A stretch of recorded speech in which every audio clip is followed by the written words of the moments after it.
মাত্র 8 বছর, মাত্র 8 বছরে মদিনা থেকে নবী 10,000 সাহাবী নিয়ে মক্কার দিকে রওনা দিলেন। যুদ্ধ না, খালি হেঁটে হেঁটে আসতেছে, খালি হেঁটে হেঁটে আসতেছে।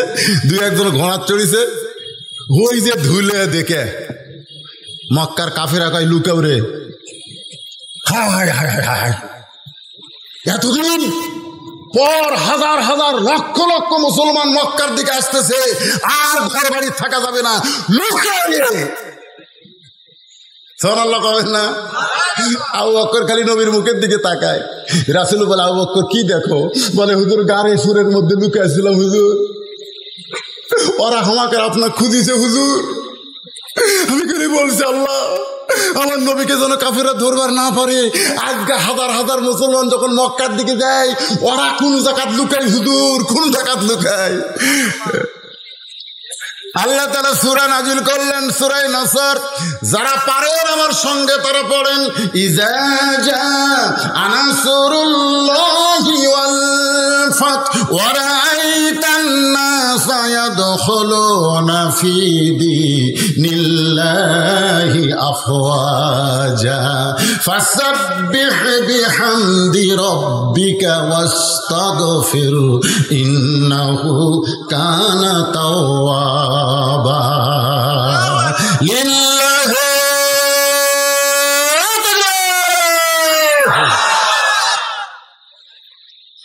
নাই রে, কেউ নাই। আল্লাহ রাসূল কাবা ঘরে উঠলেন। কাবা ঘর উঁচু জায়গা। উঠে বললেন, মক্কার লোকেরা, আমি একদিন গভীর রাত্রে মক্কা ছেড়ে মদিনায় হিজরত করেছি, তোদেরকে পালান লাগবে না। তোরা যতই যুদ্ধ অপরাধী হ, আমি রাসূল তোদেরকে মাফ করে দিলাম, ফাঁসি দিব না। আমি রাসূল, ইসলাম মাফ করা, ইসলাম মাফ করা। 40 বছর পর ফাঁসি দেওয়ার নাম ইসলাম না।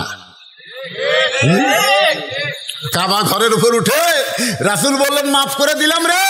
এ আবু জাহেলের বেটা ইকরাম ইবনে জাহেল, যে উহুদের ময়দানে নেতৃত্ব দিয়ে আমার দান শহীদ করেছিস, তোকে মাফ করে দিলাম। রে আবু সুফিয়ান, উহুদের ময়দানে তুই নেতা হয়েছিলিস, তোকে মাফ করে দিলাম। রে হিন্দা, আমার চাচা আমির হামদার কলিজা চাবায়ে খাইছিস, তোকে মাফ করে দিলাম। জোরে করে সুবহানাল্লাহ। হাসি, মিথ্যা সাক্ষী দিয়ে হাসি দেয়। হ্যাঁ, মাফ করে দিছে। রাসূল কাবার উপর থেকে দেখে এক বুড়ি মানুষ টোপলা লিয়া পড়ে আর ওঠে, পড়ে আর ওঠে। বুড়ির চাইতে টোপলা পড়ো। আল্লাহ রাসূল কয়, আমি আলামিন, আবু জেহেল ডিগ্রি দিচ্ছে, সেই নবী মাফ করে দিলাম, তারপরও বিশ্বাস নাই। নবী কাবা ঘর থেকে নেমে দৌড়ে গিয়ে বুড়িটার সামনে গিয়ে বললেন, বুড়িমা, আপনি এরকম এত বড় হাইটোপলা নিয়ে কোথায় যান? বুড়ি বলতেছে, বাবা তুমি জানো না, আব্দুল্লাহর এতিম পোলা মদিনা থেকে মক্কাতে সে যাকে পাচ্ছে তাকে মারতেছে। মিডিয়া মিডিয়া মিডিয়া ভুল প্রচার করছে। টুপিওয়ালারা জঙ্গি।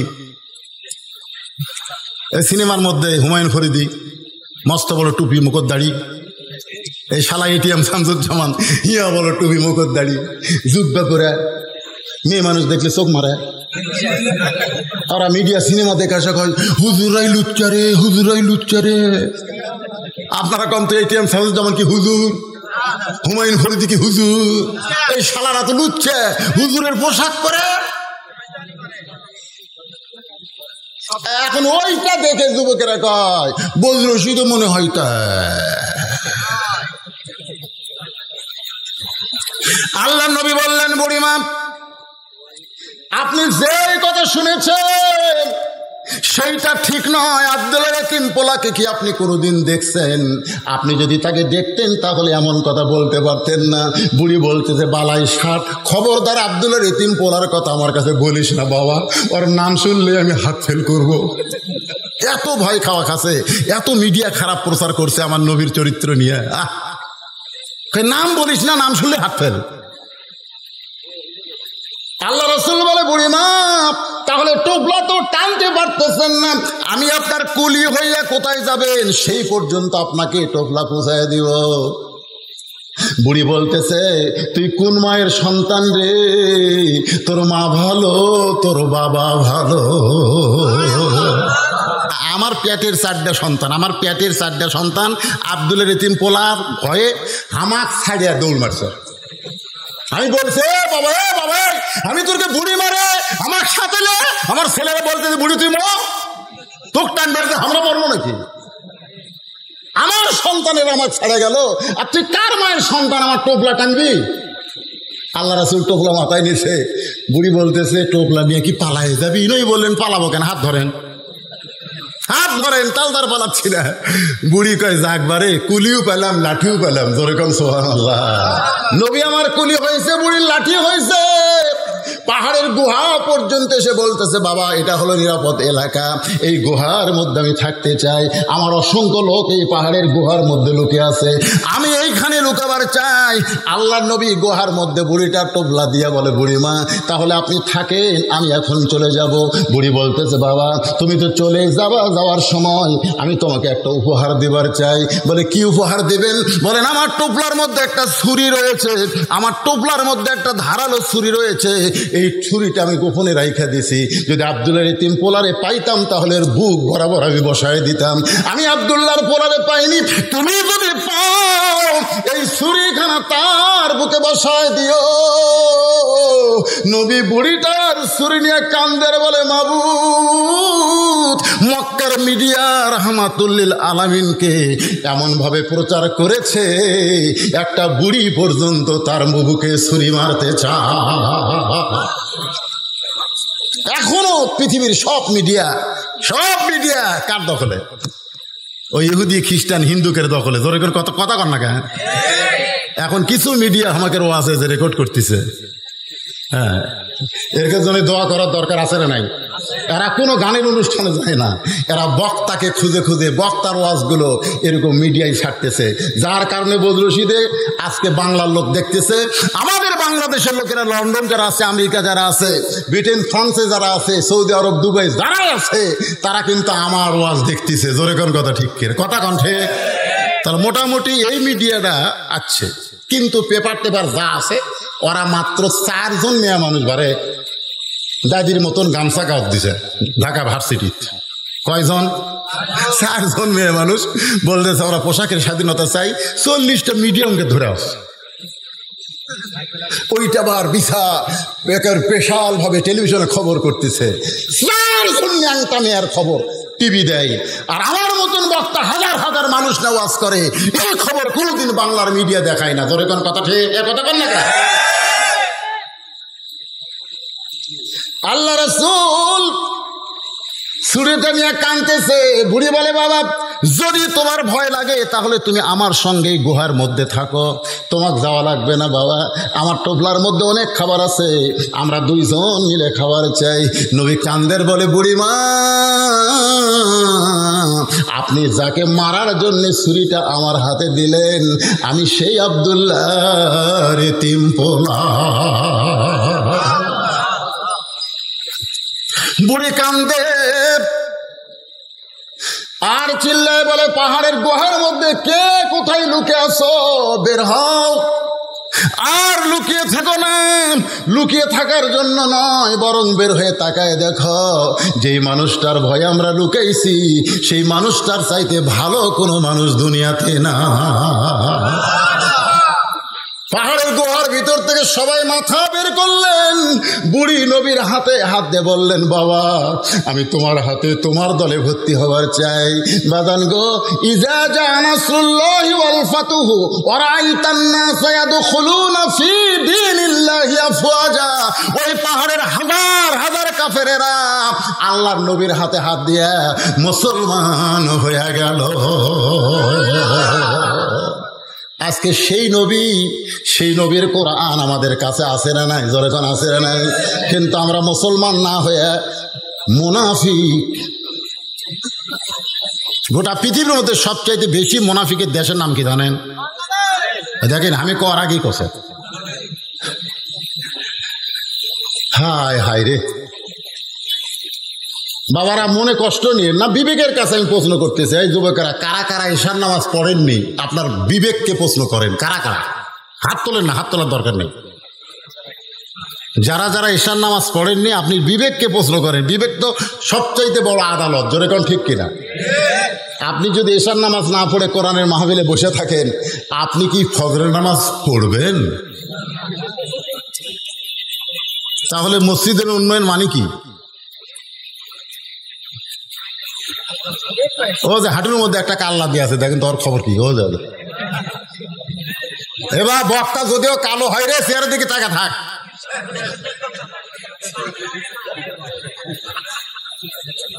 কি ভাল লাগতেছে না? তাকায় থাকেন। আমার মা বোনদের জন্য 4টে লাইন ওয়াজ করার দরকার আছে না নাই? আবার ওরা যাবে আর কবে হুজুর আমাকে লাইন তুলে দেওয়ার ওয়াজ করলো না। এই জন্য আপনারা একটু ধৈর্য ধরেন। আপনাকে অনেক ওয়াজ শুনলাম, এখন মা বোনদের জন্য 5টা মিনিট বলবো। তার মধ্যে আমরা ওটা বসে করবেন নাকি যে হুজুর এখন মেয়ে একের ওয়াজ ধরতে আমরা যাই? আরে মেয়ে তো আমার বাড়িতে আছে না নাই? জোরে আছে না নাই? আসার সময় দাড়ি ধরে আদর করে। আমার বউ দাড়ি ধরা কয় কখন আসবেন, কখন আসবেন? আমি কইলাম কেন, একলা ঘুম ধরে না? তো কয় না, একটা সময় বলেন কখন আসবেন, আজকে ওয়াজ কখন শেষ হবে? আমি কইলাম আজকে ওয়াজ করে মান্দা যাচ্ছে, মান্দার লোকেরা 12টার পরে ওয়াজ শোনে না। না 12টার পরে মান্দার লোকেরা ওয়াজ শোনে না। আমি শুনি। তো আমার বউকে আমি বললাম নাও আসতে পারি। বলে তাহলে কোথায় যাবেন?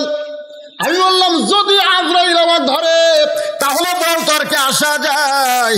আমার বউ কান্দের কয় আপনাকে আজরাইল ধরবে এই কথা আমার মনে হয় না, খালি পুলিশ ধরবে, র্যাব ধরবে, এটা আমার মনে হয়। আজকে যারা কোরআনের মাহফিলে বসেছো যুবক, এটা তোমাদের জীবনের শেষ মাহফিল হতে পারে। এশা নামাজ পড়ো নাই, তওবা করো। ফজর থেকে জীবনে একটা ওয়াক্ত নামাজ আর বাদ দিতেছিও না। ফজর থেকে নামাজ শুরু করে দাও। ইন্নাস সালাতা তানহা আনিল ফাহশাই ওয়াল মুনকার। একমাত্র নামাজই পারে মানুষকে যাবতীয় খারাপি থেকে বাঁচাই দিতে। কম্বল দিয়ে ঢাকা দাও। আল্লাহ রাসূল বলতেছে খাদিজাকে কম্বল দিয়ে ঢাকা দাও। খাদিজা কয় গাও ঘামে জুব্বা ভিজে গেছে, আর এই সময় কম্বল দিয়ে ঢাকার কারণ কি? বলে ঢাকা দাও। মা খাদিজা রাসূলকে ঢেকে দিয়ে বললেন আপনি নিরাশ হবেন না, আপনি অস্থির হবেন না, কারণ আল্লাহ আপনাকে যেটা দিয়েছে স্বয়ং কোরআন দেয় নাই, আল্লাহ তাআলাও আপনার সঙ্গে রয়েছে। অহুয়া মাকুম আইনা মা কুনতুম। আপনি থাকবেন যেখানে, আল্লাহর সাহায্য আল্লাহর মদত থাকবে সেখানে। জোরে কোন সুবহানাল্লাহ। এখন কি করব? ঘরে ঘরে কোরআন শরীফ পড়বো? নবী ঘরে ঘরে কোরআন শরীফ পড়লেন। এই কোরআন শরীফ নিয়ে চিন্তা করলেন যে কোরআন তো একটা দাওয়াত, ওমান আহসানু কাওলাম মিম্মান দাআ ইলাল্লাহ। এই কোরআনের দাওয়াত নিয়ে আমি বাহিরে যাব। খাদিজাতুল কুবরা বললেন এখন বাহিরে যাওয়ার পরিবেশ নেই, আপনি ঘরের মধ্যেই কোরআন চুপি চুপি পড়েন। কোরআন এমন একটা পড়া যে এটা চুপি চুপি পড়লে হয় না, এটার আলাদা একটা মুজিজা রয়েছে। জোরে কোন কথা ঠিক কিনা? নবী কোরআন পড়েন, আশেপাশে খবর হয়ে গেল কানে কানে, কি যেন আব্দুল্লাহর পোলা ঘরের মধ্যে পড়তেছে। এটা কি পড়ে? চুপি চুপি শোনার জন্য মক্কার নেতারা দিনের বেলা আসে নাই, রাতের বেলা এসে এমন একটা রাত যেই রাতে 4 জন নেতা নবীর ঘরের চারিধারে কান লাগায়া লাগায়া শুনতেছে। আল্লাহ নবী তখন আল্লাহর কোরআন পড়তেছে। জোরে কোন সুবহানাল্লাহ। আবু জেহেল মনে করতেছে আমি একলাই শুনছি রে, কেউ শোনে নাই। এই মনে করে যখন নবী কোরআন তেলাওয়াত শেষ করছে অন্ধকারে যাবার চাইছে, যেই যাবার চাইছে আবু সুফিয়ানের সাথে বাজে গেছে। আবু সুফিয়ান কয় নেতা আপনি? তুমি? আমি তো কোরআন শুরু করেছি। আমিও তো একই অবস্থা। এই 2 নেতা যখন কথাবার্তা বলতেছে ইতিমধ্যে উতবা সাহেবা গিয়ে হাজির। আপনারা মুরব্বীরা কি করেন? বলে গভীর রাত্রে কোরআন তেলাওয়াত শুনলাম। আমরাও শুনছি। আবু জেহেল বলতেছে এই দেখেন আবু জেহেলের কথা, কি সুন্দর কোরআনের বাণী রে, মনে হয় সারা রাত দাঁড়িয়ে দাঁড়িয়ে শুনি। সুবহানাল্লাহ কবেন না? আবু জেহেলের মতন কাট্টা কাফের বলতেছে কি সুন্দর কোরআনের বাণী, মনে হয় সারা রাত দাঁড়িয়ে দাঁড়িয়ে শুনি। এই যে দেখেন দাঁড়িয়ে দাঁড়িয়ে শুনতেছে, যখন ঠিক কিনা? তাই বলে মনে করো না যে তোমরা আবু জেহেল, তা না। মানে কোরআনের এমন একটা আকর্ষণ যে রাত হয়ে যাচ্ছে, ওরা জানলার কাছে দাঁড়িয়ে দাঁড়িয়ে শুনতেছে। আবু সুফিয়ান কাফেরদের মধ্যে সবচাইতে বেশি চালাক, এই জন্য আবু সুফিয়ান ছিল আবু জেহেলের উকিল। উকিল বোঝেন? উকিল। আবু সুফিয়ান বলতেছে যে ঘরের মধ্যে তো পড়তেছে, আমরা চোরের মতন শুনতেছি, এ কোরআন নিয়ে যদি বাইরে আসে, মানে পড়তে পড়তে কোরআন নিয়ে যদি বাহিরে আসে তাহলে খবর কি? আবু জেহেল বলতেছে আবু সুফিয়ান, খবরদার এই কথা বলিস না, কোরআন বাহিরে আসলে আমাদের মতন ভুয়া নেতাদের নেতৃত্ব আর সমাজে চলবে না। মারাত্মক কথা। কোরআন যদি বাহিরে আসে, বাংলাদেশে যারা আবু জেহেলের দোসর, ওই ভুয়া নেতাদের নেতৃত্ব 90% মুসলমানের দেশে চলবে না। যেরকম কথা ঠিক। আল্লাহ রাসূল 13 বছর এই কোরআনের দাওয়াত দিলেন। 13 বছরে মুসলমানের সংখ্যা হলো 319 জন। কোন কিতাবে লিখছে মাত্র 320 জন। 13 বছর মুসলমানের সংখ্যা কত? আপনারা একটু হোহা করেন না কেন বাবা? 320 জন 13 বছরে। মক্কার ইসলামের সাইজটা দেখেন, মক্কার ইসলামটা কত দুর্বল ইসলাম যে 13 বছরে 320 জন মুসলমান হয়েছে। তার মধ্যে 18 জনকে ওরা পিটাই মারিছে। তার মধ্যে 18 জনকে কি করে মারছে? পিটা মারছে। জিনকে সুমায়াক মারছে, ইয়াসারক মারছে, এইরকম 18 জন সাহাবিকে তারা পিটা মারিছে, মানুষের সামনে পিটা মারিছে। এখন যেরকম বাংলাদেশে পিটাই মারতেছে লগি বইটা দিয়ে। জোরে কর কথা ঠিক কিনা? বুঝেন না?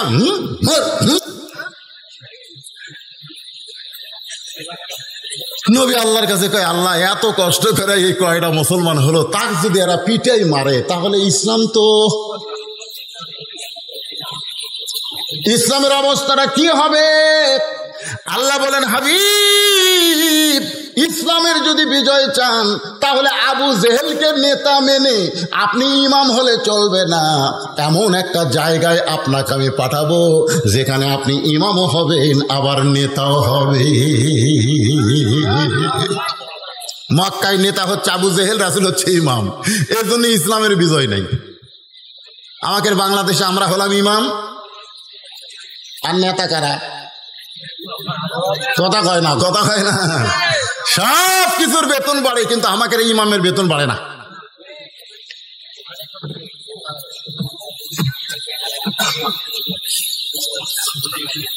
আপনাকে মসজিদের ইমামের বেতন গত বছর যা ছিল, মসজিদে তো উন্নয়ন করবেন, মাহফিলটাই তো মসজিদের উন্নয়ন করবে।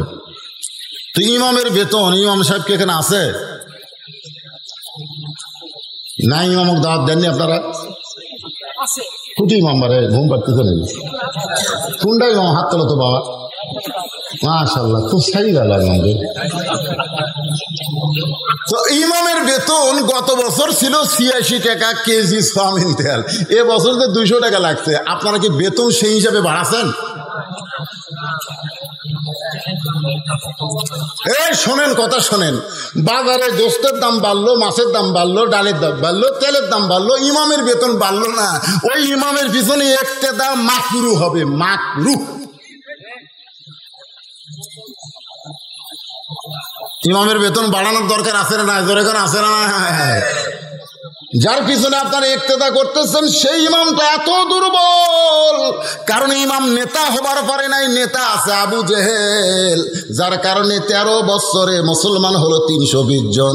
আল্লাহ দেখলেন এভাবে পিটন খাওয়ালে হবে না, পিটন দেওয়ারও একটা ব্যবস্থা করা লাগবে। জোরে কোন ঠিক কিনা?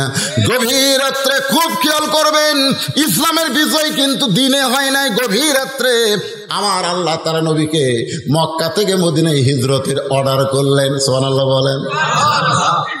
নবী গভীর রাত্রে মক্কা থেকে মদিনায় হিজরত করলেন। হিজরতের বহু কাহিনী, আমি সেই কাহিনী বলতেছি না, আমি শুধু বলবো রবিউল আউয়াল মাসে আমার নবীকে গ্রহণ করতে হলে আমাদের কদ্দূর পর্যন্ত একটু আলোচনা শোনা দরকার। আপনারা কি বিরক্ত হচ্ছেন? তো মাহফিল কমিটি কি বিরক্ত হলো নাকি? তাই আমাকে বলছে হুজুর চাদর দিতে হবে, সেটা এখনই দিব? না না, অনেকের চিন্তা ভাবনা যে হুজুর যে ওয়াজ শুরু করছে, হুজুর ওয়াজ করতে করতে ফজর হয় আর লোকজন দুই একজন উঠে যদি সব চলে যায় তা আমাদের কি হবে? আপনারা আমাকে চিনেন না। এবার আপনাকে মান্দা থানায় আমার কত ওয়াজ জানেন? চিনেন বলেই তো এত দাওয়াত দিচ্ছেন। আমি কোনো জায়গা তো ওয়াজ থুয়ে যাই না, যতক্ষণ আপনার সামনে বসে থাকবেন ওয়াজ আমি কমপ্লিট করে যাই। জোরে কোন কতক্ষণ না কেন? তেনাদের মধ্যে যখন একটা ব্যারামই ঢুকছে, যে চাদরের ব্যারাম, এই ব্যারামটা 5 মিনিটের মধ্যে তোমরা সারো।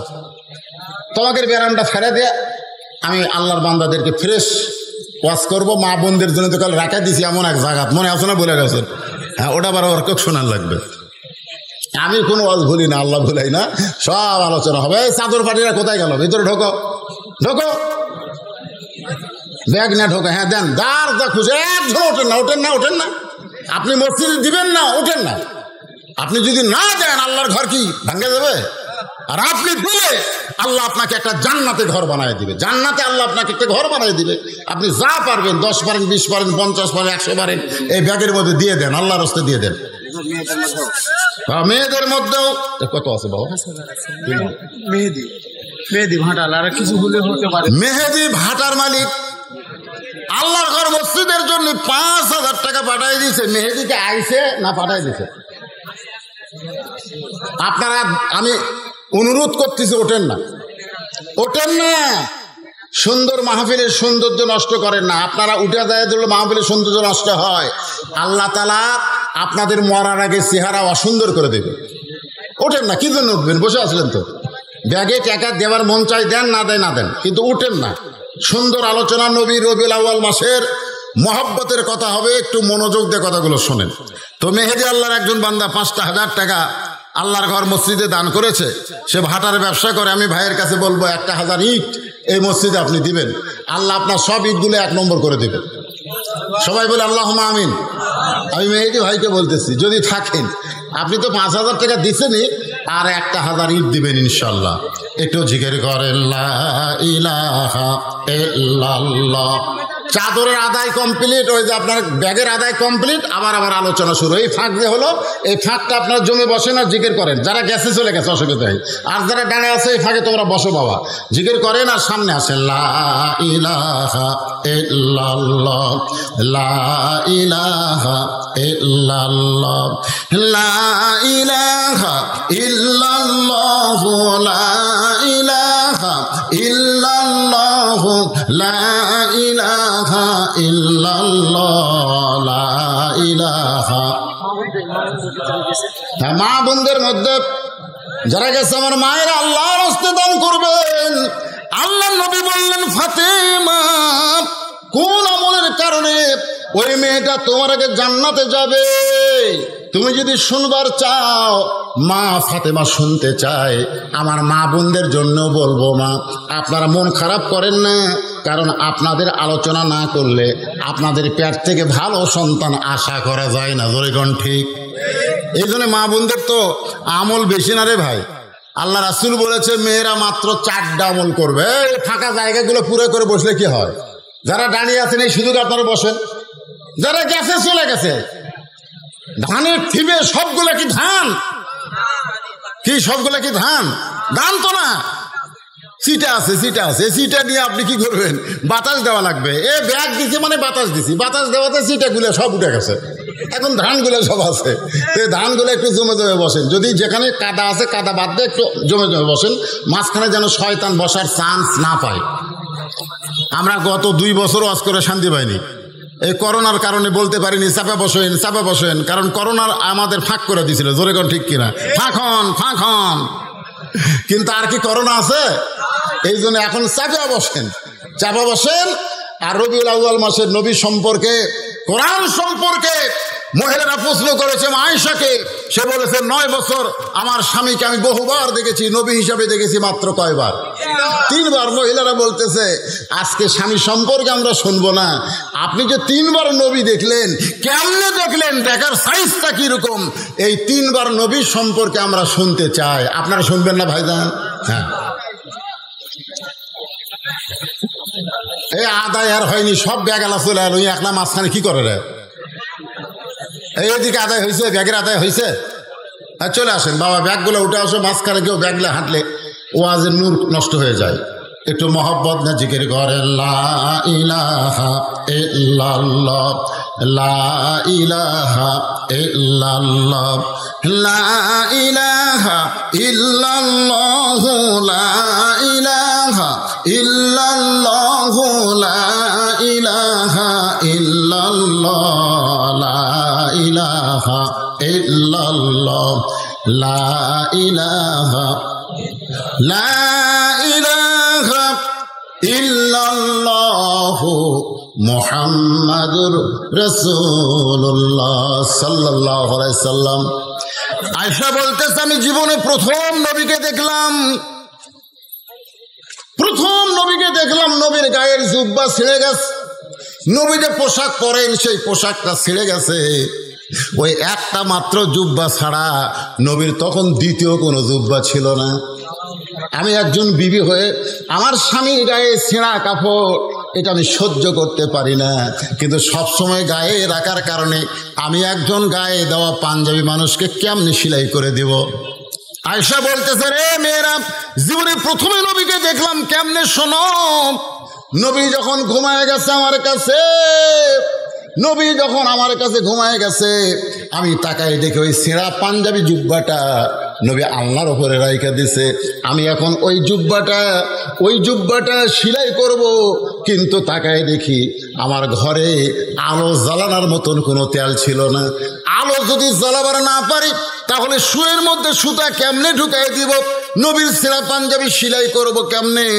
আমি যখন এই চিন্তা করতেছিলাম, এমন সময় দেখি নবী আমার দিকে তাকায়া ঘুমায় আছে, নবী এইভাবে হাত বাড়ায় বলতেছে কেন আয়েশা তুমি কি আমার পাশে নাই, তুমি কোথায় গেলা? আয়েশা বলতেছে রে মেয়েরা শোনো, আমি চুপি চুপি নবীর পাঞ্জাবিটা নিয়ে আমি নবীর পাশেই দাঁড়িয়েছিলাম অন্ধকারে। রাসূল মুস্কে হাসিতে বলে আয়েশা তুমি আমার গায়ের পাঞ্জাবি সেলাই করবা, কিন্তু ঘরে আলো নাই। ঘরে আলো না থাকলে কি হবে? আমি আলো তোমার কাছে রয়েছি। আয়েশা বলে এই বলে নবী কপালে একটা হাত দিলেন, হাত দেওয়ার পরে হাতটা টান দিয়েছে, গোটা ঘর এত আলো যে একটা সুচ ঘরের মধ্যে পড়ে থাকলেও দেখা যাবে। আমি সুয়ের মধ্যে সুতা ঢোকায় যখন নবীর পাঞ্জাবিটা সেলাই করে দিলাম, এমন সময় আবার আলোটা কোথায় যেন চলে গেল। আমি নবীর কাছে গিয়ে বললাম কি দেখলাম? ওগো আমি কি দেখলাম? আল্লাহ রাসূল বলেন আয়েশা স্বামীর বুকের কাছে শুয়েছিলে, স্বামীর পাঞ্জাবিটা সেলাই করবা, কিন্তু আলো ছিল না। কিছুক্ষণ আগে যে আলো দেখলে আমি তখন নবী হয়ে তোমার সঙ্গে দেখা দিয়েছি। এই জন্য আমাদের নবী আলো সিরাজাম মুনিরা।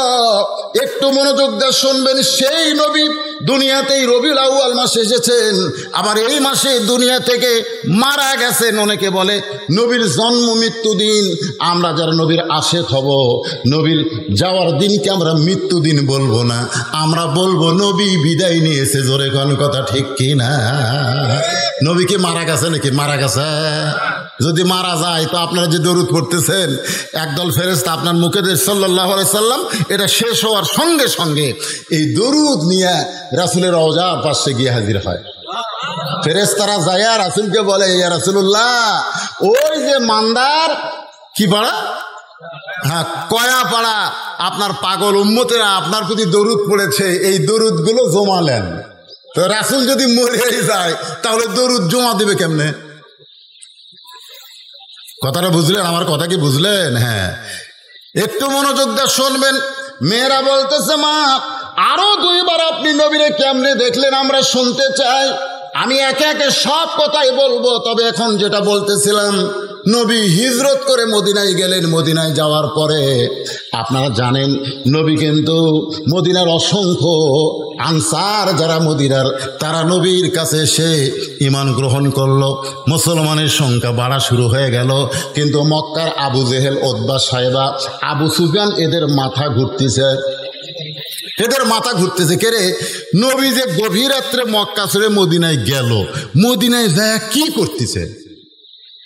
আচ্ছা আপনারা বলেন তো ভাই, যেই নবীকে ওরা দেখতে পারে নাই, সেই নবী ওদেরকে ওদের দেশ ছাড়িয়ে দিয়ে আর এক দেশত গেছে, তাহলে এরকে মাথা ব্যথার কারণ কি? গেছে গেছে ঝামেলা চলে গেছে, জোরে কোন ঠিক কিনা? তারপরেও আবার আবু জেহেলেরা গ্রুপেরা মিটিং করে বলতেছে এই নবী যে মদিনাত গেল, মদিনায় যায় কি করতেছে দেখছেন? আচ্ছা আমরা বাংলাদেশে ইসলামী আন্দোলনের কর্মীরা কি করি? এর জন্য আমেরিকা মাথা ঘোরায় কেন? আমরা কি করি? প্রতিবেশী ভারতের মাথা ঘুরে গেন। কারণ ওরা জানে কোরআনের আইন যদি কোনো পৃথিবীর ভূখণ্ডে চালু হয়ে যায়, ওই কোরআনের নূর দিয়ে গোটা পৃথিবী দখল হয়ে যাবে। আপনারা জানেন, ওরা জানে, ওরা জানে। সেই জন্যই তো শুরু করবে প্রণাম দিয়ে। আমাকে এলাকার দুই পুলিশ আমাকে বলতেছে হুজুর আমরা ওই যে পূজা পড়া দিবার যাচ্ছি, আমি কইলাম প্রণাম করবো না নামাজ পড়বো? কি যে বিপদ হুজুর, আপনারা হাজার হাজার মানুষ ওয়াজ করেন, আমাকেও যাওয়া লাগে না? আরে 3 ঠ্যাক একজনের 10 হাত বানিয়ে থসে ওকে আবার পড়া দেওয়া লাগে। তা আমি এক পুলিশ চৌকিদারে বললাম কি হয়? কিছুক্ষণ পর পর আসে। আমি বললাম ভালোই তো প্রণাম করলো রে, কিন্তু দশমীর দিনে আবার কি করে? কয় ও যে বাঁশ দিয়া চোকা বাঁশ দেবরি পাশাত আবার যাক প্রণাম করলো তাকে আবার লাটতে লাটতে ডুবেলো। জোরে কর কথা কর না কেন? যাক প্রণাম করলো তাকে আবার লাটতে লাটতে ভেঙে ফেলে দিল।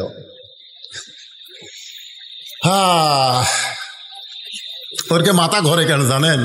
ওরকে মাথা ঘরে এই কারণে যে কোরআনের রাষ্ট্র যদি বাংলাদেশে চালু হয়ে যায়, খবর আছে না নাই? জোরে কেন আছে না নাই? গোটা পৃথিবীর সমস্ত মিডিয়া বাংলাদেশের ইসলামী আন্দোলনের দিকে তাক করে রাখছে। আবু জেহেল উতবা সাইবারা চিন্তায় পড়ে গেল যে গভীর রাত্রে মক্কা ছেড়ে মদিনায় গেল, ওখানে দেখে ঘুম পাড়তেছে, একটু খবর লাগাও কি করতেছে নবী। সাহাবেদের নিয়ে নামাজ কায়েম করলেন, সুবহানাল্লাহ বলেন। মক্কাত কিন্তু নামাজ পাশে, নবুয়তের 10ম বৎসরে মেরাজ হয়েছে, রাসূল নামাজ পাশে 5 ওয়াক্ত, কিন্তু নামাজের কায়েম কিন্তু মক্কাত হয়নি। আমাদের বাংলাদেশেও নামাজ কায়েম কোনোদিন হবি না যতদিন আবু জেহেল নেতা থাকবি। জোরে কোন কথা ঠিক করে? কোনোদিন হবে না। যতই মসজিদ বানান নামাজ কায়েম হবি না। খালি কয় হুজুর দোতলা করা লাগবে, দোতলা করা লাগবে। কেন দোতলা কেন? হুজুর এত মুসল্লি ধরে না তো, এই জন্য 1 তালা থেকে 2 তালা। আমি কইলাম ফজরের খবর কি? কয় 1 কাতারে হয় না। জোহরের খবর কি? কয় কোনো মতে 1 কাতার। আসরের খবর কি? কয় ফজরের মতোই। মাগরিবের খবর কি? 1.5 কাতার হয় হুজুর। এশার খবর কি? কয় ফজরটা এশাও তাই। তো মসজিদের মধ্যে কয় কাতার আছে? কয় 9 কাতার। তো 9 কাতারে এখনো 2 কাতারে হয়নি, তাহলে দোতলা করবে কেন? তখন একজন সাইড থেকে বলছে যে হুজুর দোতলা করার কারণ হলো ওই যে জুমার দিনে সবার শেষে আগে দেয়, ওই শালাকের জন্য দোতলা করা লাগতেছে। ওই শালা, ওরা কিন্তু মুসল্লি না, ওরা হলো শালা। ধরে কোন ওরা কি? আরে ওই তো শালা কইছে। আল্লাহ কোরআনে বলেছে ফাওয়াইলুল লিল মুসাল্লিন, এরা নামাজি নয়, এরা নামাজের নামে ঠাট্টাকারী। ধরে কোন কথা ঠিক কিনা? আমাদের বাংলাদেশে নামাজ কায়েম হবে না। 2-4 জন বুড়া ভাঙ্গা চূড়া মসজিদে যায় সিয়াল দিয়ে, ওই গোটা মান্দা ঘুরে ঘুরে বাজার করে। ওই মান্দা ব্রিজ থেকে হাঁটে হাঁটে রিক্সা ভাড়ার ভয়ে বাড়িতে আসে, আর মসজিদে ঢুকে কয় আমার সিয়ার কুটি রে, ওর সিয়ার কুটি রে। যে মেশিন সবসময় চলে না, হঠাৎ 2 বছর পর যদি মেশিন চলাবার জানি চলবি, ওর বল বিয়ারিং সব জাম মারছে। ওই যৌবনকালে নামাজ পড়েনি, ওর হাঁটুর বিয়ারিং টিয়ারিং সব জাম মারছে। ওই জাম মারার কারণে সিয়ার ধরছে। সিয়ার বার করতেন, সিয়ার একটাও থা চলবে না মসজিদে। কি মন খারাপ করতেছে? আল্লাহ রাসূল আসরের নামাজের পর সাহাবীর দিকে মুখ ঘুরাইছেন। একটু মদিনার কথা শোনেন, আমার নবীর জীবনী শোনেন। আসরের নামাজের পরে সাহাবীর দিকে মুখ ঘুরাইছেন। সমস্ত সাহাবীদের নিয়ে নবী আলোচনা করতেছেন, সাহাবীরা শুনতেছেন। এমন সময় ফেরেশতা জিবরাইল হাজির। সুবহানাল্লাহ। ফেরেশতা জিবরাইল এসে বলতেছে, ইয়া আইয়ুহান নাবিয়্যু হাযিল মুমিনিনা আলাল কিতাল। আল্লাহু আকবার বলেন না। নবী গো, খালি নামাজের ওয়াজ, রোজার ওয়াজ, তাসবিহ তাহলিলের ওয়াজ করলে হবে না। আপনি কি জানেন যে আপনি মক্কা ছেড়ে মদিনায় হিজরত করেছেন? মক্কার কাফেররা বসে নাই, যে কোনো সময় এরা মদিনা আক্রমণ করতে পারে। আর মদিনা যদি আক্রমণ করে, আপনি দোয়া দিয়ে, দরুদ দিয়ে, নামাজ দিয়ে, রোজা দিয়ে আপনি মদিনা বাঁচাবার পারবেন না। মদিনা বাঁচাতে হলে এদেরকে স্ট্যান্ডিং আর্মির মতন গড়ে তুলতে হবে। ওই কাফের বেঈমানদের বিরুদ্ধে লড়াই করতে হবে।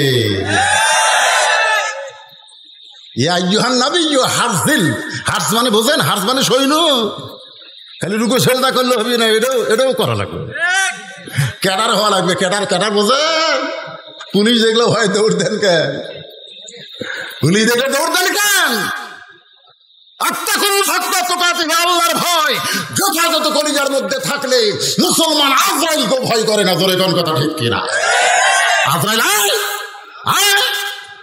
তুই আমার জান কবজ কর, আমি জান্নাতে যাই। জোরে কেন সুবহানাল্লাহ। কেন মুসলমান ভয় কিসের? আল্লাহ কোরআনে বলেছে, আমার রাস্তায় মর। দুনিয়ার মানুষ তোদেরকে মৃত্যু বললেও আমি আল্লাহ ঘোষণা করে দিলাম, ওয়ালা তাকুলু লিমান ইউকতালু ফি সাবিলিল্লাহি আমওয়াত বাল আহইয়া। বাল আহইয়া, তোর মৃত্যু নাই, তুই অমর। দুনিয়ার মানুষ তোকে কবরে রাখবে, আর আমি আল্লাহ জান্নাত থেকে তোর কবরে রিজিক পৌঁছে দিব। জোরে কেন সুবহানাল্লাহ। যদি কবরে থাকতে ভালো না লাগে, তোর জন্য ইল্লিন নামক জান্নাতের বাগান বানাই রাখছে। মুসলমান পিছন দিকে পালাবে না, মুসলমান সৈন্য হয়ে সামনের দিকে যাবে, বাতিল পালিয়ে যাবে। জনগণ কথা ঠিক কিনা? মাত্র 8 বছরে মদিনা থেকে নবী 10,000 সাহাবী নিয়ে মক্কার দিকে রওনা দিলেন। যুদ্ধ না, খালি হেঁটে হেঁটে আসতেছে, দুই একজন ঘোড়া চড়িছে। ওই যে ধুলে দেখে মক্কার কাফেরা কয়, লুকাও রে। হায় হায় হায় হায়, এতদিন পর হাজার হাজার লক্ষ লক্ষ মুসলমান মক্কার দিকে আসতেছে, আর ঘর বাড়ি থাকা যাবে না, লুকাও রে। সুবহানাল্লাহ কবেন না? আবু বকর খালি নবীর মুখের দিকে তাকায়। রাসূল বলে, আবু বকর কি দেখো? বলে, হুজুর গাড়ে সুরের মধ্যে লুকাইছিলাম হুজুর, ওরা আমাকে আপনার খুঁজিছে হুজুর। আমি করে বলছি, আল্লাহ আমার নবীকে যেন কাফেররা ধরবার না পারে। আজকে হাজার হাজার মুসলমান যখন মক্কার দিকে যায়, ওরা কোন জায়গাত লুকায় হুজুর, কোন জায়গাত লুকায়। আল্লাহ তাআলা সূরা নাজিল করলেন, সূরা নাসর। যারা পারেন আমার সঙ্গে তারা পড়েন, ইজা জা নাসরুল্লাহি ওয়াল ফাত ওয়া রাআইতান নাসা ইয়াদখুলুনা ফি দীনিল্লাহি আফওয়াজা ফাসাব্বিহ বিহামদি রাব্বিকা ওয়াস্তাগফির ইন্নাহু কানা তাওয়াবা।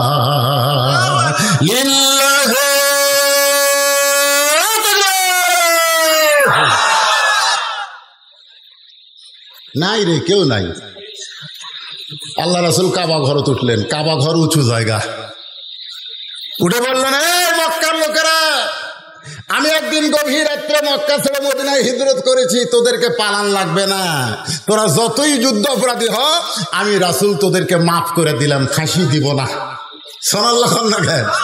আমি রাসূল। ইসলাম মাফ করা 40 বছর পর ফাঁসি দেওয়ার নাম ইসলাম না। কাবা ঘরের উপর উঠে রাসূল বললেন, মাফ করে দিলাম রে এ আবু জাহেলের বেটা ইকরাম ইবনে জাহেল, যে উহুদের ময়দানে নেতৃত্ব দিয়ে আমার দান শহীদ করেছিস, তোকে মাফ করে দিলাম। রে আবু সুফিয়ান, উহুদের ময়দানে তুই নেতা হয়েছিলিস, তোকে মাফ করে দিলাম। রে হামজা, আমার চাচা আমির হামজার কলিজা চাবায় খাইছিস, তোকে মাফ করে দিলাম। জোরে করে সুবহানাল্লাহ। হাসি মিথ্যা সাক্ষী দিয়ে হাসি দেয়। হ্যাঁ, মাফ করে দিছে। রাসূল কাবার উপর থেকে দেখে এক বুড়ি মানুষ টোপলা লিয়া পড়ে আর ওঠে। বুড়ির চাইতে টোপলা বড়। আল্লাহ রাসূল কয়, আমি আলামিন, আবু জেহেল ডিগ্রি দিছে, সেই নবী মাফ করে দিলাম, তারপরও বিশ্বাস নাই। নবী কাবা ঘর থেকে নেমে দৌড়ে গিয়ে বুড়িটার সামনে গিয়ে বললেন, বুড়িমা আপনি এরকম এত বড় হাই টোপলা নিয়ে কোথায় যান? বুড়ি বলতেছে, বাবা তুমি জানো না, আব্দুল্লাহর এতিম পোলা মদিনা থেকে মক্কাতে সে যাকে পাচ্ছে তাকে মারতেছে। মিডিয়া ভুল প্রচার করছে। টুপিওয়ালারা জঙ্গি। সিনেমার মধ্যে হুমায়ুন ফরিদি মস্ত বড় টুপি মুখর দাড়ি, এই শালা এটিএম শামসুজ্জামান ইয়া বড় টুপি মুখর দাড়ি, জুব্বা করে মেয়ে মানুষ দেখলে চোখ মারে। ওরা মিডিয়া সিনেমা দেখা কয় হুজুরাই লুচ্চা রে। আপনারা কম তো এটিএম শামসুজ্জামান কি হুজুর, হুমায়ুন ফরিদি কি হুজুর? এই শালারা তো লুচ্চা, হুজুরের পোশাক পরে। এখন ওইটা দেখে যুবকেরা কয় বজরশিদ মনে হয় তা। আল্লাহ নবী বললেন, বুড়িমা আপনি যে কথা শুনেছেন সেইটা ঠিক নয়। আব্দুল্লাহর এতিম পোলাকে কি আপনি কোনোদিন দেখছেন? আপনি যদি তাকে দেখতেন তাহলে এমন কথা বলতে পারতেন না। বুড়ি বলতেছে, বালাই ষাট, খবরদার আব্দুল্লাহর এতিম পোলার কথা আমার কাছে বলিস না বাবা, ওর নাম শুনলে আমি হাত ফেল করব। এত ভয় খাওয়া খাচ্ছে, এত মিডিয়া খারাপ প্রচার করছে আমার নবীর চরিত্র নিয়ে। নাম বলিস না, নাম শুনলে হাত ফেল। আল্লাহ রাসূল বলে, বুড়িমা তাহলে টোপলা তো টানতে পারতেছেন না, আমি আপনার কুলি হইয়া কোথায় যাবেন সেই পর্যন্ত আপনাকে টোপলা পৌঁছায় দিব। বুড়ি বলতেছে, তুই কোন মায়ের সন্তান রে? তোর মা ভালো, তোর বাবা ভালো। আমার পেটের চারটা সন্তান আব্দুল্লাহর এতিম পোলার ভয়ে হামাক ছাড়িয়া দৌড় মারছে। আমি বলছে, বাবা আমি তোরকে বুড়ি মারে আমার সাথে লে। আমার ছেলেরা বলতেছে, বুড়ি তুই মর, তোর টান মারতে আমরা মরবো নাকি? আমার সন্তানের আমার ছেড়ে গেল, আর তুই কার মায়ের সন্তান আমার টোপলা টানবি? আল্লাহ রাসূল টোপলা মাথায় নিয়েছে। বুড়ি বলতেছে, টোপলা নিয়ে কি পালাই যাবি? নই বললেন, পালাবো কেন? হাত ধরেন, তালদার পালাচ্ছি না। বুড়ি কয়, যাকবারে কুলিও পেলাম, লাঠিও পেলাম। জোরে কোন সুবহানাল্লাহ। নবী আমার কুলি হয়েছে, বুড়ির লাঠি হয়েছে। পাহাড়ের গুহা পর্যন্ত এসে বলতেছে, বাবা এটা হলো নিরাপদ এলাকা, এই গুহার মধ্যে আমি থাকতে চাই। আমার অসংখ্য লোক এই পাহাড়ের গুহার মধ্যে লুকে আছে, আমি এইখানে লুকাবার চাই। আল্লাহ নবী গুহার মধ্যে বুড়িটার টোপলা দিয়া বলে, বুড়িমা তাহলে আপনি থাকেন, আমি এখন চলে যাব। বুড়ি বলতেছে, বাবা তুমি তো চলে যাওয়ার সময় আমি তোমাকে একটা উপহার দিবার চাই। বলে, কি উপহার দিবেন? বলেন, আমার টোপলার মধ্যে একটা ছুরি রয়েছে, আমার টোপলার মধ্যে একটা ধারালো ছুরি রয়েছে, এই ছুরিটা আমি গোপনে রাইখা দিছি। যদি আব্দুল্লাহর এতিম পোলারে পাইতাম তাহলে এর বুক বরাবর আমি বসায় দিতাম। আমি আব্দুল্লাহর পোলারে পাইনি, তুমি যদি পাও এই ছুরিখানা তার বুকে বসায় দিও। নবী বুড়িটার ছুরি নিয়ে কান্দের বলে, মাবুদ মক্কার মিডিয়া রাহমাতুল্লিল আলামিনকে এমন ভাবে প্রচার করেছে একটা বুড়ি পর্যন্ত তার বুকে ছুরি মারতে চায়।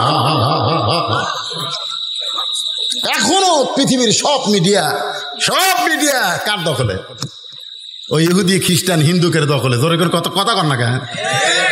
এখন কিছু মিডিয়া আমাকে ওয়াজে যে রেকর্ড করতেছে, হ্যাঁ এর জন্য দোয়া করার দরকার আছে না নাই?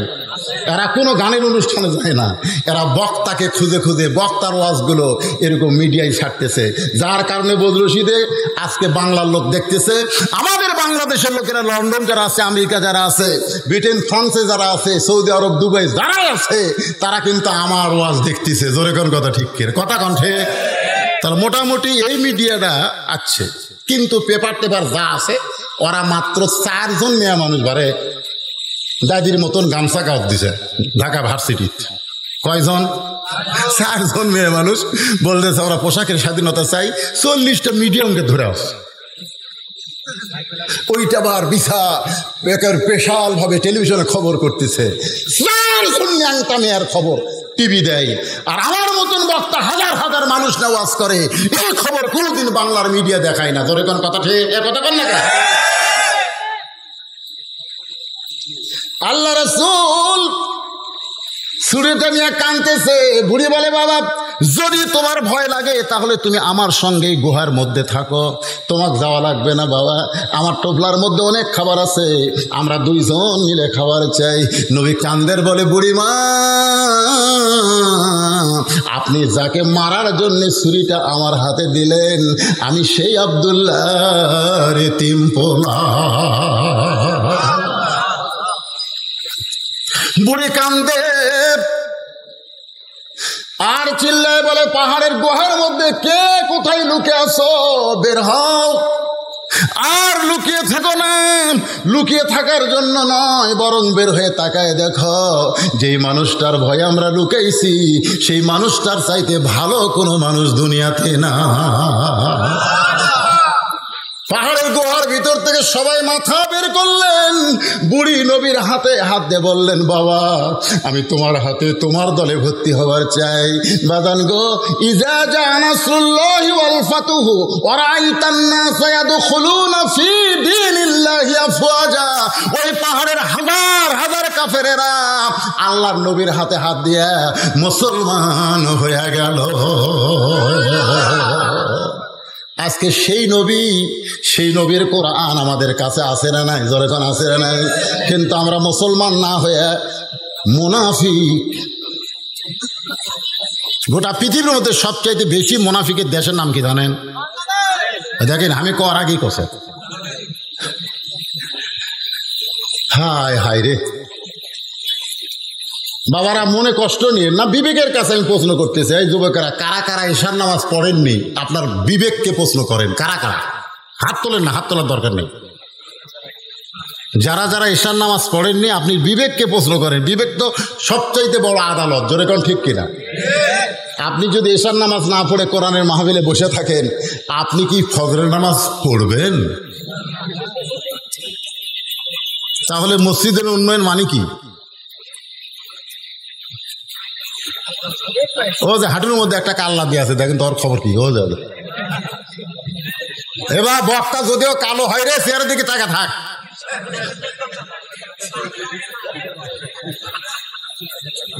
কি ভাল লাগতেছে না? তাকায় থাকেন। আমার মা বোনদের জন্য 4টে লাইন ওয়াজ করার দরকার আছে না নাই? আবার ওরা যাবে আর কবে, হুজুর আমাকে লাইনও তুলে দিয়ে আর ওয়াজ করলো না। এই জন্য আপনারা একটু ধৈর্য ধরেন। আপনাকে অনেক ওয়াজ শুনলাম, এখন মা বোনদের জন্য 5টা মিনিট বলবো। তার মধ্যে আমরা ওটা বসে করবেন নাকি যে হুজুর এখন মেয়ে একের ওয়াজ ধরতে আমরা যাই? আরে মেয়ে তো আমার বাড়িতে আছে না নাই? জোরে আছে না নাই? আসার সময় দাড়ি ধরে আদর করে, আমার বউ দাড়ি ধরা কয়, কখন আসবেন কখন আসবেন? আমি কইলাম কেন, একলা ঘুম ধরে না? তো কয় না, একটা সময় বলেন কখন আসবেন, আজকে ওয়াজ কখন শেষ হবে? আমি কইলাম আজকে ওয়াজ করে মান্দা যাচ্ছে, মান্দার লোকেরা 12টার পরে ওয়াজ শোনে না। না 12টার পরে মান্দার লোকেরা ওয়াজ শোনে না। আমি শুনি। তো আমার বউকে আমি বললাম নাও আসতে পারি। বলে তাহলে কোথায় যাবেন? আমি বললাম যদি আজরাইল আমার ধরে তাহলে বল তর্কে আসা যায়। আমার বউ কান্দের কয় আপনাকে আজরাইল ধরবে এই কথা আমার মনে হয় না, খালি পুলিশ ধরবে, র্যাব ধরবে, এটা আমার মনে হয়। আজকে যারা কোরআনের মাহফিলে বসেছ যুবক, এটা তোমাদের জীবনের শেষ মাহফিল হতে পারে।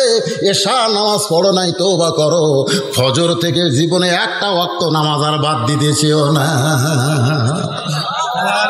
ফজর থেকে নামাজ শুরু করে দাও। ইন্নাস সালাতা তানহা আনিল ফাহশাই ওয়াল মুনকার। একমাত্র নামাজই পারে মানুষকে যাবতীয় খারাপি থেকে বাঁচাই দিতে। রাসূল বললেন, ফাতেমা ওই যে একটা পাহাড় দেখতেছো? বলে হ্যাঁ। ওই পাহাড়ের পাশে কি একটা জঙ্গল দেখা যায়? বলে হ্যাঁ, ছোট্ট একটা জঙ্গল দেখতে পাই। রাসূল বলে, ফাতেমা ওই জঙ্গলের পাশ থেকে ছোট্ট একটা ঘর, ওই ঘরটা হলো একটা কাঠুরিয়ার ঘর। ওই কাঠুরিয়ার বউ জামিলা আল্লাহ তোমার আগে জান্নাত দিবে। রাসূল চমকে বলে, ওই কাঠুরের বউ জামিলা আল্লাহ তোমার আগে জান্নাত দিবে। সঙ্গে সঙ্গে ফাতেমা বলে, বাবা ওই কাঠুরের বউ জামিলা জীবনে কি এমন আমল করলো যে আমল করার কারণে আল্লাহ আমার আগে তাকে জান্নাত দেবে? রাসূল বললেন, ফাতেমা আমল যদি জানতে চাও তাহলে জামিলার বাড়ির যাও। পরের দিন আসরের নামাজের পরে ফাতেমা চুপি চুপি জামিলার বাড়ির দরজায়, মেয়েরা যখন রাস্তা দিয়ে যাবে শোরগোল করবে না চুপি চুপি যাবে?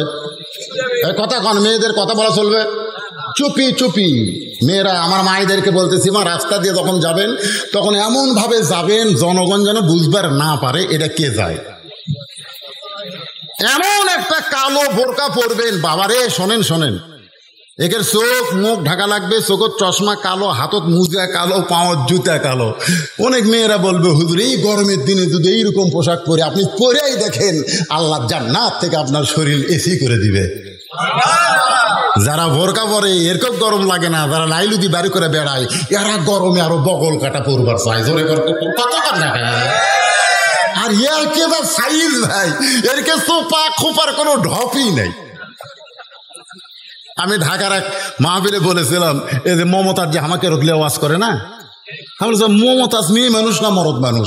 সব লোক কয় হুজুর মেয়ে মানুষ। আমি বললাম ওর চেহারা দেখলে তো মেয়া মনে হয় না, মনে আস্তে একটা আটার বস্তা। জোরে কোন কথা ঠিক কিনা? আগা গোড়া একেবারে লেবে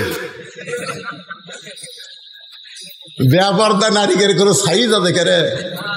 হ্যাঁ, আমার মায়েরা শোনেন, মা ফাতেমা চুপি চুপি জামিলার বাড়ির দরজায় ওই কাঠুরের বউ জামিলাকে ফাতেমা ডাক দেয়, বলে জামিলা আমি নবীর মেয়ে ফাতেমা, আমি একটু আপনার ঘরে যাবার চাই। জামিলা দরজাতে এসে কাঁদতেছে। ফাতেমা কয়, কান্দো কেন? বলে কান্দার কারণ হলো সারা জীবন থেকে সাধনা করেছি আল্লাহ নবীর মেয়ে ফাতেমাকে এক নজর দেখতে চাই, নবীর মেয়ে ফাতেমাকে একটা নজর আমি দেখতে চাই। ফাতেমা বললে, তাহলে দরজা খুললেই তো তুমি দেখো বাবা। জামিলা বলতেছে, দরজা খুলবো কেমনে, কারণ স্বামী আমার বাড়িতে নাই, আর স্বামীর হুকুম ছাড়া ফাতেমার জন্য দরজা খুলতেও আমি বড় ভয় পাই। কার হুকুম? এ জোরে কথা কর না কেন, কার হুকুম? স্বামী রে, স্বামী।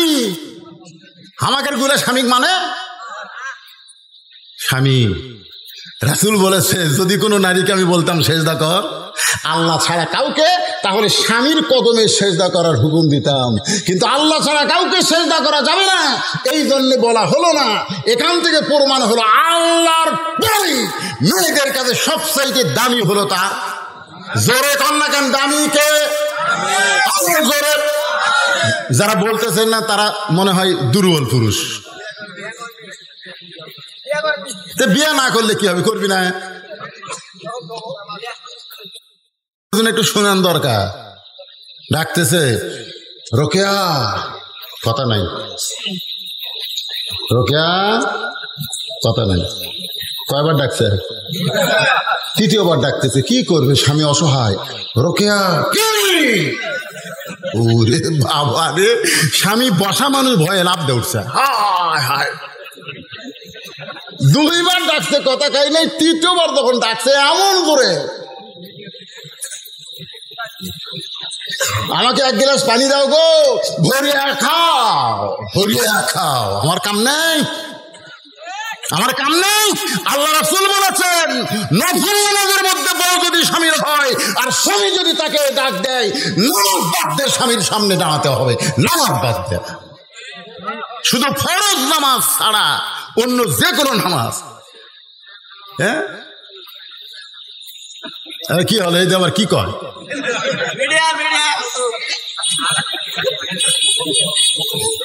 গোসল করার আগে দুপুর বেলায় বউকে বলতেছে আসো গো, রাত্রে তোমারও ঘুম বেশি আমারও ঘুম বেশি, দিনের বেলা একটু লুটু লুটু খেলি। বউ বলতেছে আমি রোজা আছি, আমি রোজা আছে, স্বামী জানাইনি। আমি মায়েদের পায়ে হাত দিয়ে বলতেছি নফল নামাজ নফল রোজা স্বামীর হুকুম ছাড়া করা যাবে? জোরে কান করা যাবে না? শব্দ জোরে কান করা যাবে? ফাতেমা চমকে উঠে বলতেছে জামিলা তাহলে কি তুমি দরজা খুলবা না? জামিলা বলতেছে আজকের মতো আপনি ফেরত যান, আজকের মতো ফেরত যান, আগামীকাল এই সময় আসবেন, দরজা খুলে দিব। কারণ স্বামী যখন কাঠ বিক্রি করে বাড়িতে আসবে স্বামীর কাছ থেকে দরজা খোলার হুকুম নিব। ফাতেমা মনে মনে কয় আল্লাহ রে, এটা কেমন বউ রে, স্বামীর হুকুম নাই দেখে হামাক ঘুরে দিচ্ছে। কাক ঘুরে দিচ্ছে? খাতুনে জান্নাত ঘুরে দিচ্ছে, স্বামীর হুকুম নাই। পরদিন ফাতেমা আবার চুপি চুপি কি আমলের কারণে আমার আগে জান্নাত যাবে জানা লাগবে না? পরের দিন আবার চুপি চুপি যেই বের হয়েছে, হোসাইন পিছন থেকে ডাক দেওয়ালে মা গতকাল কোথায় গেছিলেন, আজকে আমি যাবো। একলা একলা তো ভালোই ঘুরতেছেন।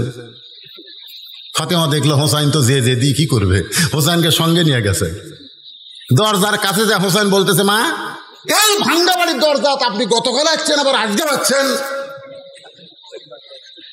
ফাতেমা বলতেছে জামিলা দরজা খুলে দাও। জামিলা বলতেছে দরজা খোলার জন্য 1 ঘন্টা হলে দাঁড়িয়ে আছে, কিন্তু খোলা যাচ্ছে না।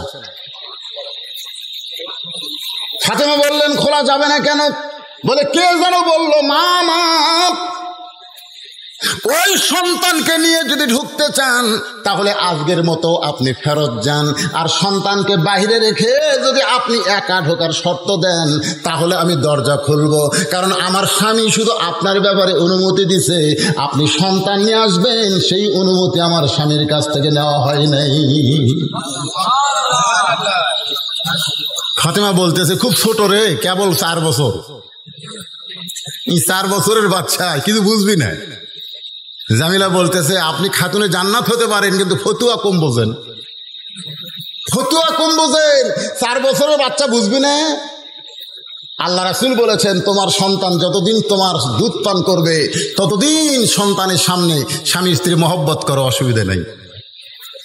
আমার কথা কি বুঝতে পারলেন? 2 বছর পর্যন্ত সন্তান মায়ের কি পান করে? দুধ পান করে। সন্তান দুধ পান করার বয়সে সন্তান যদি ঘরের মধ্যে থাকে আপনি আপনার বউকে আদর করেন, সোহাগ করেন, সন্তান দেখবি ঠিকই বুঝবি না। কিন্তু যেই দুধ ছাড়ার বয়স হয়েছে 2.5 বছর, তখন সন্তান ঘরের মধ্যে চেতন থাকলে আপনি যদি আপনার বউকে আদর করেন ওই বাইরে এসে বলতে পারে আব্বা তাই মাছ চাপায় ধরছিল রে, বলতে পারে।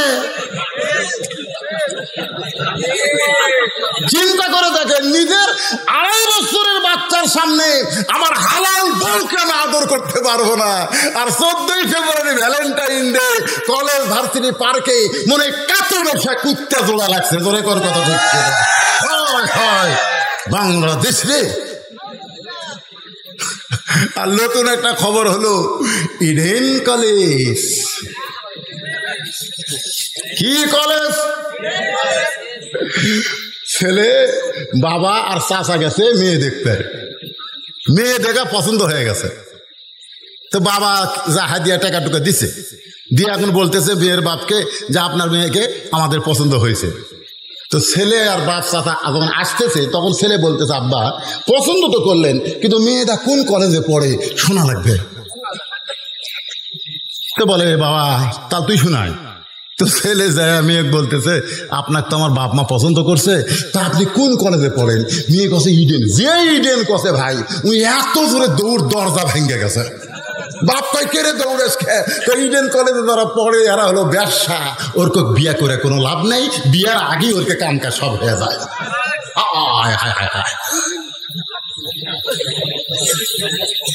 এই যুবকেরা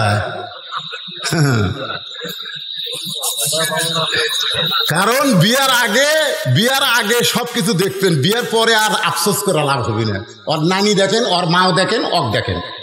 বিয়ার আগে দেখেন, বিয়ার পরে দেখে কাউন্ডে মারা লাগবে। জোরে কোন কথা ঠিক কিনা? এই জন্য একটা কথা আছে, ভাবিয়া করিও কাজ। আমার সঙ্গে সবাই একটু বলেন, ভাবিয়া করিও কাজ, করিয়া ভাবিও না। যুবকেরা যারা এখনো বিয়া করনি, বাবা এমন একটা মেয়েকে খোঁজো যে মেয়েটার ওয়াজ আমি আপনাদেরকে শোনাইতেছি। এবার ফাতেমা বলতে জানিলা, তাহলে আজকেও কি দরজা খুলবো না? বলে আপনার হোসাইন সঙ্গে আছে, আজকেও দরজা খোলা যাবে না। হোসাইন সঙ্গে সঙ্গে বলে, মা এই বেয়াদব মেয়েটা আমার মতন ছোট্ট বাচ্চার সঙ্গে থাকার কারণে দরজা খোলো না। এই বেয়াদব মেয়েটার কাছে তুমি কেন আসো মা?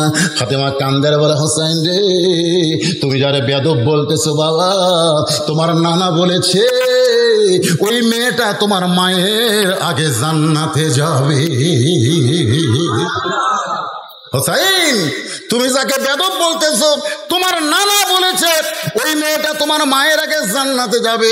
কোন আমলের কারণে? আমল হলো একটাই, যে মেয়েটা স্বামীর কথা মতো চলে ওই মেয়েটাকে আল্লাহ জান্নাত দিয়া দিবে। আমার মায়েরা যারা আছেন মা, 1 নম্বর আমল হলো নামাজ, 2 নম্বর হলো রমজান মাসের রোজা, 3 নম্বর সতীত্বের হেফাজত পর্দা করা, আর 4 নম্বর স্বামীর কথা মতো চলা। এই 4টে আমল যদি আপনারা করতে পারেন মা, আপনাদের আর কোনো ওয়াজ লাগবে না, আপনারা ফাতেমার সাথে জান্নাতি হবে। সুবহানাল্লাহ বলেন। নবীর কাছে গেছে, বুঝলেন? হোসেন কার কাছে গেছে? তাকান, কার কাছে? নবীর কাছে গিয়ে বলে, না আমার মায়ের আগে একটা মেয়ে জান্নাতে যাবে। তুমি কইছো কি আমল করে যা খোঁজ লেওয়া লাগবে কেন? দুনিয়ার যত কিছু আগে তোমার কাছে আসে, তারপরে মানুষের কাছে প্রচার হয়, ঠিক কিনা বলেন? আল্লাহ রাসূল এই যে কোরআন শরীফ দেখতেছেন, এটা আগে কার কাছে আইছে?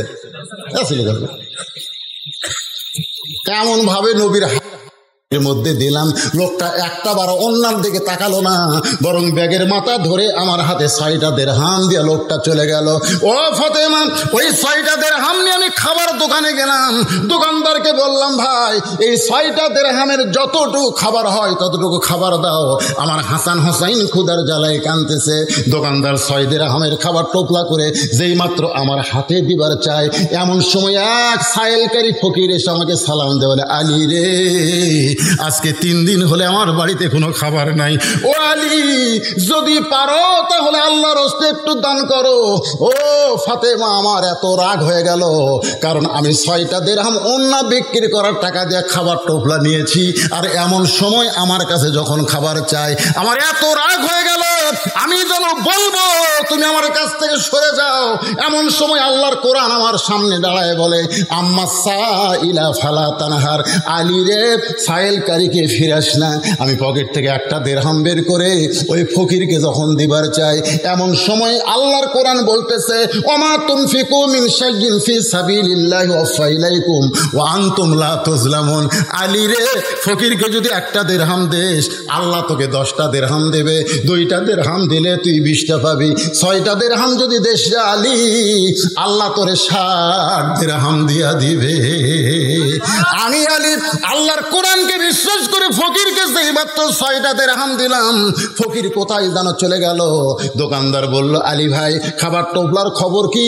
আপনি তো টোপলা না নিয়ে ওই টাকা দান করে দিলেন। আলী বলতেছে, 2 বস্তা প্যাকেট কর, 1 টোপলা দিয়ে আমার হবে না, 2 বস্তা প্যাকেট কর। দোকানদারকে 2 বস্তা প্যাকেট করতে বলে আলী বলে, ফাতেমা, আমি বাজারের মধ্যে ঘুরতেছিলাম আর মনে মনে বলতেছিলাম, আমার আল্লাহ তো মিথ্যা বলবে না, আল্লাহর ওয়াদা সত্য, ইন্নাল্লাহ ওয়াদু হাক্কুন, আল্লাহর ওয়াদা হলো সত্য। এই বিশ্বাস করে বাজারের মধ্যে ঘুরতেছি ফাতেমা, এমন সময় দেখি একটা ব্যক্তি উট নিয়ে আসতেছে, আমারে সালাম দে, বলে, আলী ভাই, উটটা কি আপনি কিনবেন নাকি? আমি কইলাম, আমার পকেটে 1টা টাকাও নাই, আমি উটটা কেমনে কিনবো? উটওয়ালা বলতেছে, 100 দিরহামে বাকিটা উটটা কিনেন, বিক্রি করে আপনি টাকা দিবেন, সেটাও কি পারবেন না? আলী বলে ফাতেমা রে, এই সুযোগ আমি হাতছাড়া না করে ওই উটটা 100 দিরহামে কিনে উটের বাজারে যখন নিয়ে গেলাম, চারিদিক থেকে খরিদ্দার আমাকে ঘিরে ধরে বলতেছে, আলী ভাই এই উটের ব্যবসা কবে শুরু করলেন? আমি কইলাম কবে শুরু করি আর যখনই করি সেটা বিষয় না, উটটা তোমরা নিবা কিনা? এক খরিদ্দার কানে কানে বলতেছে, উটটা আমার পছন্দ হয়েছে, আপনাকে 160 দিরহাম দিতে চাই।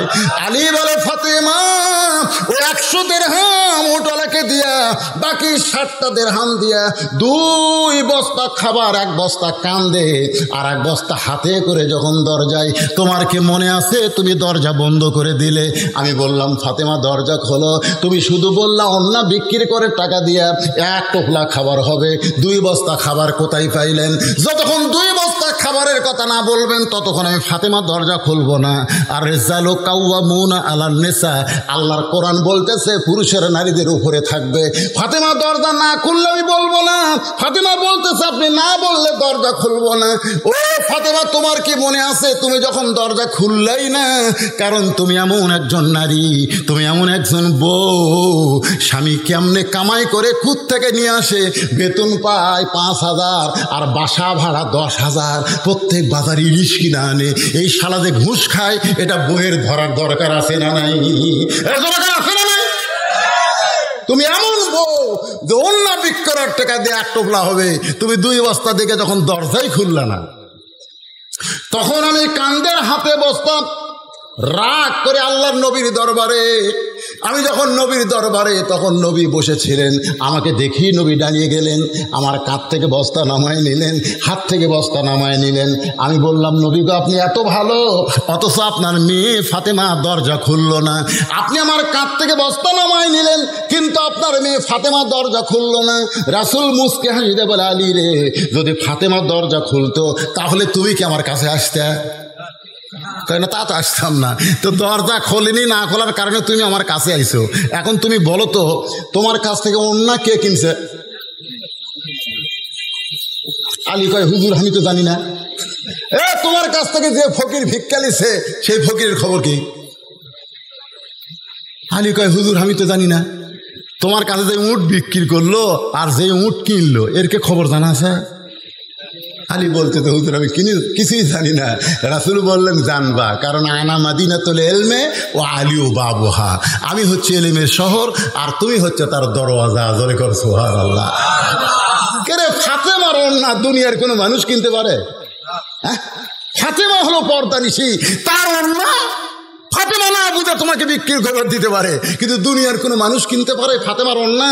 এক আলী ছাড়া দুনিয়ার কোনো পুরুষ লাগবে পারবে? এই জন্য আমি আল্লাহ ফেরেশতা পাঠাছি, 6 দিরহাম দিয়ে যাও ফাতেমার ওন্না কিনে জান্নাতে জমা দাও। ফাতেমার ওন্না জান্নাতে আছে, নবী বলতেছে ওই 6 দিরহাম তোমাকে দিছে। তুমি যখন খাবার কিনবার গেছো তখন আল্লাহ তাআলা বলতেছে আল্লাযী খালাকাকুম, আল্লাহ সূরা মুলকের মধ্যে বলতেছেন তাবারাকাল্লাযী বিয়াদিহিল মুলকু ওয়া হুয়া আলা কুল্লি শাইইন কাদির আল্লাযী খালাকাল মাউতা ওয়াল হায়াতা লিয়াবলুয়াকুম আইয়ুকুম আহসানু আমালা। ধরে কর সুবহানাল্লাহ। আল্লাহ কয় ফেরেশতা যা ওই 6 দিরহাম লিয়ে আয়। ফেরেশতাকে আল্লাহ 6 দিরহাম দিয়ে হাসান হোসেনের খাবার কিনতেছে। আল্লাহ বলতেছে যারা আমার বান্দা হবে তাদের কাছে সন্তান আগে না, দুনিয়া আগে না, তাদের কাছে আল্লাহ আগে। জোরে কোন সুবহানাল্লাহ। লিয়াবলুয়াকুম, পরীক্ষা হবে, পরীক্ষা। দেখি আজকে পরীক্ষা আলী কাক ভালোবাসে। ফেরেশতা ফকির হয়ে তোমার কাছ থেকে 6টা দিরহাম নিয়ে গেছে। ওই 6টা দিরহাম যখন নিয়ে যায় ফেরেশতা কান্দা দেখে আল্লাহ কয় কান্দিস কেন? বলে আল্লাহ সন্তানের জন্য খাবার কিনবার চাইছিল আর সেইটা ফকির হয়ে নিয়ে আসলাম। আল্লাহ কয় এতই যদি দয়া হয় তাহলে যেই উটের পিঠে চড়ে ফাতেমা জান্নাতে যাবে ওই উটটা বিক্রি হবে। যা ওই ফেরেশতা উটটা বিক্রি করছে। 100 দিরহাম বাকিতে আবার 160 দিরহাম কিনেছে। 100 দিরহাম তারে দেওয়ার পরে বাকি 60 দিরহাম দিয়ে 2 বস্তা খাবার কিনেছ। ফাতেমা চিল্লায় বলে বাবা ওয়াজ তো ভালোই করতেছেন, কিন্তু জামিলা আমার আগে জান্নাতে কেমনে যাবে? আল্লাহ রাসূল বলতেছে আলী বলো বলো। আলী বলতেছে ফাতেমা শোনো, আল্লাহ তুমি জান্নাতি নারীদের নেত্রী হওয়ার কারণে তোমাকে হাঁটে হাঁটে জান্নাত দিবে না। জান্নাতি নারীদের নেত্রী হওয়ার কারণে আল্লাহ তোমাকে উটের পিঠে করে জান্নাতে নিয়ে যাবে। সুবহানাল্লাহ। কিন্তু উটটা জান্নাতের একেবারে নিকটতম এসে থমকে দাঁড়াবে। ফেরেশতা বলবে আল্লাহ উট এমন জায়গাতে এসে দাঁড়ালো, এখান থেকে জান্নাতও তো পাওয়া যায় না। আল্লাহ বলতেছে উট যদি না যায় টানে টেনে নিয়ে যাওয়া লাগবে। ফেরেশতা কয় আল্লাহ উটের কি ধরে টানবে, টানার তো কিছুই নাই। আল্লাহ তখন বলবে, আলী বলতেছে, আল্লাহ বলবে ওই যে ফাতেমার ওন্না আছে, ওই ওন্নাটা উটের গলায় লাগায় দাও। আলী বলে ফাতেমা তোমার ওন্নাটা উটের গলায় যখন লাগানো হবে, সেই ওন্নাটা নিচে ঝুলতে থাকবে।